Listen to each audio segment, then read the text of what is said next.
আমার মনে হয় উনি নওশাদ সিদ্দিকীর সঙ্গে টক্কর দিচ্ছেন। দেখুন, গত ৭ দিনে হুমায়ুন কবিরের উত্থানের সঙ্গে সঙ্গে যেটা হয়েছে, নওশাদ সিদ্দিকীকে খুঁজে পাওয়া যাচ্ছে না। যে মুসলমানদের তো বিভিন্ন ধরনের মসিয়া হয়ে ওঠার জন্য বিভিন্ন লোকে দৌড়চ্ছে, সেই যে ফটো ফিনিশের রেস সেখানে হুমায়ুন কবির আপাতত নওশাদ সিদ্দিকীকে টপকে গেছে। কিন্তু উনি যে বিজেপির হয়ে পুরোটা সাজাচ্ছেন, এখন রাজ্য রাজনীতি যে শব্দটাকে, যে নামটাকে নিয়ে সরগরম, তা হচ্ছে হুমায়ুন কবির। এবং আমরা জানি যে এই পশ্চিমবঙ্গের মতো রাজ্যে সংখ্যালঘু ভোট কতটা গুরুত্বপূর্ণ। এই মুহূর্তে আমাদের সঙ্গে রয়েছেন বিশিষ্ট সাংবাদিক সুমন দাদা। এই যে সংখ্যালঘু ভোট এবং এই যে হুমায়ুন কবির, আমরা বেলডাঙাতে দেখলাম যে এই যে এত জনসমর্থন, এত উচ্ছ্বাস, ফলত সেখানে দাঁড়িয়ে আমি যখন ইন্টারভিউ করলাম তাদের, তারা বলছে যে না, এবারে মুখ্যমন্ত্রী মমতা বন্দ্যোপাধ্যায়কে ভোট দেবো না, আমাদেরকে ভোট দেওয়ার নাম করে ভোটটা নিয়ে আমাদের কোনো উন্নয়ন হয়নি। ফলত ২৬-এর বিধানসভা নির্বাচন রয়েছে এবং এই যে সংখ্যালঘু ভোট পশ্চিমবঙ্গের মতো রাজ্যে তো একটা ফ্যাক্টর হয়ে দাঁড়িয়েছে এখনো অবধি। তো মানে এই যে সংখ্যালঘু ভোট, এটা কি তাহলে শিফট হতে চলেছে নাকি অন্য একটা অঙ্ক কাজ করছে? দেখুন, আমি ওনাকে হুমায়ুন কবির বলতে প্রথমত রাজি নই। ওনার নাম হওয়া উচিত হনুমান কবির। উনি যেভাবে রামভক্ত হনুমানের মতো বিজেপির কথায় লাফালাফি করছেন, তাতে আর কিছু নাম হতে পারে না। উনি যদি সত্যি সত্যি মুসলমানদের মাসিয়া বা মুসলমানদের নেতা হয়ে উঠতে চাইতেন, তাহলে ৯২-তে বাবরি ধ্বংসের পরে কিছু করতেন। গত ৩৩ বছরে উনি বাবরি, কোরআন ইত্যাদি সংক্রান্ত কিছু করেছেন এরকম শোনা যায়নি। বরঞ্চ রাস্তায় ব্যান্ড পার্টির সাথে নেচেছেন, বোল্ডার ফেলার সময় আদির চৌধুরীর সঙ্গে থেকেছেন, এগুলোই হলো। আমার মনে হয়, দেখুন, গুরুতর রাজনৈতিক সমীকরণে যেতে চাইছি না প্রথমে। আমার মনে হয় উনি নওশাদ সিদ্দিকীর সঙ্গে টক্কর দিচ্ছেন। দেখুন, গত ৭ দিনে হুমায়ুন কবিরের উত্থানের সঙ্গে সঙ্গে যেটা হয়েছে, নওশাদ সিদ্দিকীকে খুঁজে পাওয়া যাচ্ছে না।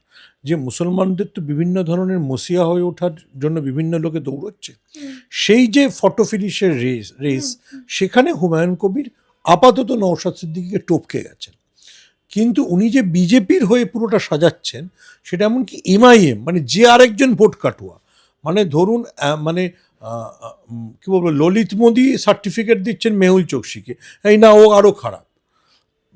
এমআইএম এর ওয়াইসি এমনিতে ভোট কাটেন, এবারে ওয়াইসি বলছে না ও বিজেপির এজেন্ট। তার মানে মানে কোথায় ওর ক্রেডিবিলিটি, সেটা প্রশ্ন। আমার মনে হয় এবার গুরু তত্ত্বে যদি যাই, মানে হনুমান কবির, মানে যিনি হুমায়ুন কবির নামে পরিচিত, সেই হুমায়ুন কবির এবারের নির্বাচনে দুটো আসন তৃণমূলের কাছ থেকে চান, একটা ওনার, একটা ওনার ছেলের। সেটা যতক্ষণ না এনশিওর হচ্ছে, উনি তো লাফালাফি ইত্যাদি করছেন। দেখুন, ওনার মোটামুটি সব দল ঘোরা হয়ে গেছে। কংগ্রেসে ছিলেন, অধীর চৌধুরী ব্যবসার পার্টনার ছিলেন, সেখান থেকে তৃণমূলে এলেন, মন্ত্রী হলেন, বিরাট অভিষেক বন্দ্যোপাধ্যায়ের ঘনিষ্ঠ হয়ে গেলেন, সেখান থেকে দল ছেড়ে চলে গেলেন মুকুল রায়ের ডাকে বিজেপিতে গিয়ে বিধায়ক হিসেবে লড়লেন, হারলেন, আবার বিবেকের ডাক বা অন্য কোনো ডাকে চলে এলেন তৃণমূলে। এখন ওনারা যে বাবরি ডেকেছে, ওনাকে যদি খুব ভালো করে বাবরি মসজিদের ইতিহাস বলতে বলে, উনি জানেন না।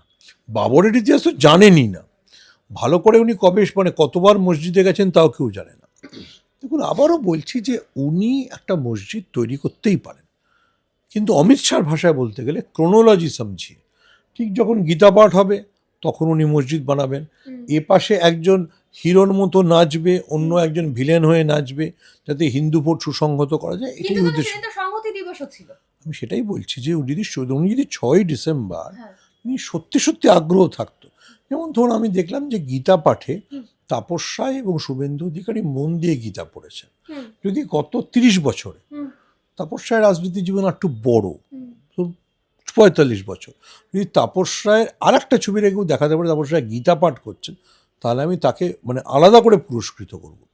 এবং হঠাৎ করে দলে আসার পরে, ওরা দলে যাওয়ার পর আপনি গীতা, আচ্ছা তাপসটা একটু স্পেসিফিক্যালি বলে দিই, সেটা হচ্ছে যে তাপস রায় ৯১ ইলেকশনে খুব, তাপসা কিন্তু তাপসাকে আমি খুব পছন্দ করি, খুব জোরদার একজন নেতা ছিলেন, ছাত্র পরিষদের সভাপতি ছিলেন, কাউন্সিলর ছিলেন। ৯১ যে কুখ্যাত পুরসভা ইলেকশন, সেটাতে তাপসদার ওয়ার্ডে সিপিএম ওনাকে তাড়া করেছিল, লিটারালি বোম নিয়ে কলকাতা শহরে সমস্ত পত্রিকায় ছাপা হয়েছিল তাপসদার ওয়ার্ডে বোম পড়ছে। ওই দিন তাপসদা গীতা পড়েছিলেন, পুলিশকে ফোন করেছিলেন।